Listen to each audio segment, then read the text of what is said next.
This Florida native shrub can solve your biggest privacy problems, and the deer won't touch it. Introducing Florida Anise, a hardy native shrub that grows from Northwest Florida area all the way across the coastal region to Louisiana. USDA zones 10, 9, and 8, and potentially up into zone 7. In this video, I'm going to share with you the characteristics of this plant. I'm going to take you on a walk around in my yard so you can see where I've been using it for screening and what companion plants you can add to round out your landscaping. If you're looking for something that's long-lived, large screen, excellent border, Florida Anise may be just the plant for you. Let's go check out this underutilized plant. We're taking a walk around to see where this low maintenance privacy screen thrives. The first area is the back of my property, and it is planted along the back fence line. My back fence line is 4 feet. These plants' growth will be 10 to 15 feet high and 6 to 8 feet wide. I have 2 sets of them. The first ones that are larger, I planted within the first year that I've lived here, so they're about 3.5 years old. The second set I planted about a year later, so these are about 2 years old. Smaller ones have sun a lot of the time, and the larger ones have intermittent sun, a partial shade plant, or shady area plant. The key features of this plant are dense, large leaves. They are deep green. Because they're evergreen, they don't drop leaves. One thing that makes them low maintenance is you don't have any leaf litter to clean up. The other thing that makes them low maintenance is that you don't have to shape them. Just let them grow into their natural shape. While we're doing our walkthrough in the back of the yard, my husband Phil wanted to share his perspective on maintaining this plant and what he's discovered. I'm Phil Smith, and I'm just here to share a little bit of my experience with these anise plants. And I particularly enjoy them because they adjust to varying degrees of microclimate, and some of them prosper in the sun, others enjoy the shade. They all adjust automatically to their environments. I also like them here. They create a nice line. One of the reasons for putting them here was to stop the water, or to soak up a lot of water that drains off of other properties. They also provide a nice backdrop and screen for the corner here. It's a lovely, quiet place, and they fit well with the circumstances, with Mother Nature, and my aesthetic. There's another little situation where you look stunted. They're too kind of robust, and there's a little stunted one back there, but it fits right in. It appears to be thriving in spite of the fact it is not growing. It tends to adapt to its own little environment. Here you have the beginnings of a natural privacy fence, and this is along the back corner, and it faces south-southeast. A nice feature of the plant is that in the springtime, which is now, it has star-shaped flowers. Here's an example of a bud that's getting ready to open. There are other flowers around, and to my delight, I discovered the plant next to it has started blooming. The flowers are small, so sometimes you have to look into the foliage to be able to discover them. And this other plant has more flowers. These flowers are for early spring flying pollinators. Important that we provide sources of nectar for our native pollinators. By doing so, we are supporting the ecosystem by using this plant, providing biodiversity in our gardens because it's pollinated by native flies and beetles. Usually we think, oh, bees, but this one, it's, oh, flies. We're walking now to the next place along my fence line. This is to the west, and I have several Florida anise planted here. These plants have been in the ground a year and a half, so they are moderate growers and have a vertical upright habit of growth. This area of the west side currently is partial sun. Across the tree area, I continue the screening line. These planted about a year ago, and they receive more shade. This plant does prefer partial shade. These have caught up with the other ones and are thriving in this area. The final area we're walking to is at the front of my property, where I planted azaleas and camellias and a line of Florida anise planted west-northwest corner of the property. They receive partial sun and shade depending on the time of day. They will be growing and filling out just like the other ones. The soil in my yard is sandy loamy, which is what they prefer.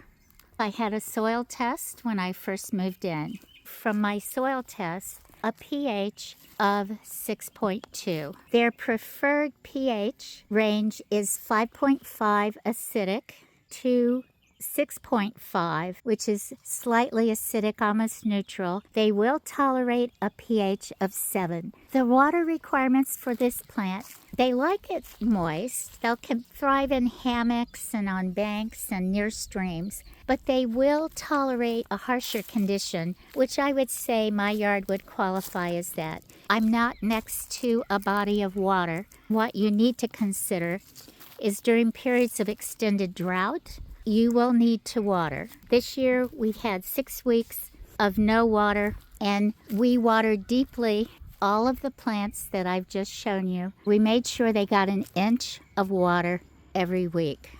For companion plants in your landscape, this plant pairs beautifully with azaleas and camellias, and I have both here in the front area. And the azaleas and camellias are blooming now in early spring. As my smaller Florida anise grow, they will also be blooming in the springtime. So I will have blooming plants from mid-February probably till the end of March, and be able to provide nectar source for a variety of pollinators. When we were out in the yard, I did talk about some of the low maintenance features of this plant. You don't have to shape it. It is fairly drought tolerant once it's well established. You need to give it 2 or 3 years to get the root system established.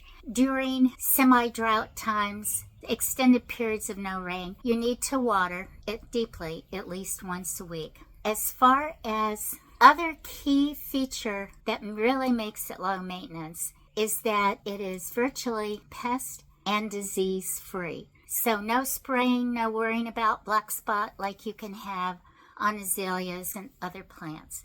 We've talked about the landscape uses. If you're going to use it as a dense screening protection fence, then space your plants 3 to 5 feet apart so that they grow together. Azaleas and camellias make wonderful companion plants.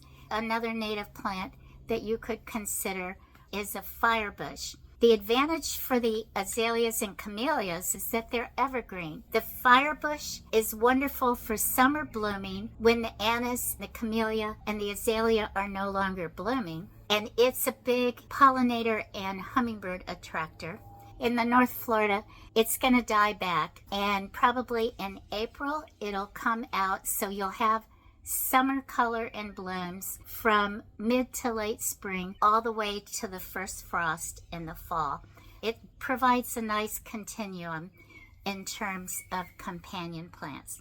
Another companion plant that you could consider, it's a non-native but Florida friendly, and it's called a fire spike. It's a little smaller than the native firebush, which can grow 8 to 10 feet tall. It will die back with first frost. It's not quite as large a plant. I would be remiss if I did not give you a warning about this plant. You may think, oh, anise plant, great, it's a spice. No, do not use this plant in cooking. All parts of this plant poisonous. That's why all the wildlife and the deer don't eat it. They inherently know this plant is toxic to them, just like for us. Gardening tip. If you're going to shape and prune this plant, know that there'll be a sap. You don't want to get that on your skin. So roll down the sleeves of your work shirt and put gloves on.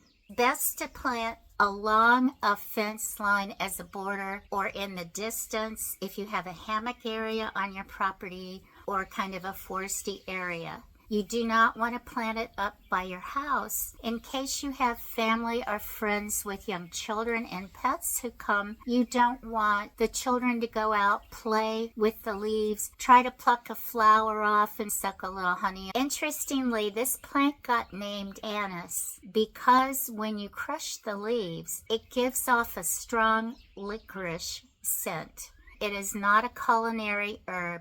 It's a native shrub, and it belongs back along the fence line, out of the way of pets and family. So gardening tip, propagate it by either cuttings or layerings. Before you even do that, make sure you have your protective covering on, your sleeves rolled down, your gloves. The common way to obtain this plant is through purchasing it in 1 gallon or 3 gallon pots at a native nursery or specialty garden centers in your area. The closest native nursery that I know carries this plant is Native Nurseries in Tallahassee, and I have a link below for their contact information. Always call before you go to see if this plant is available because there are not a lot of growers who provide this plant. The native evergreen that checks all the boxes: low maintenance, excellent privacy screening plant, no diseases or pests, deer resistant,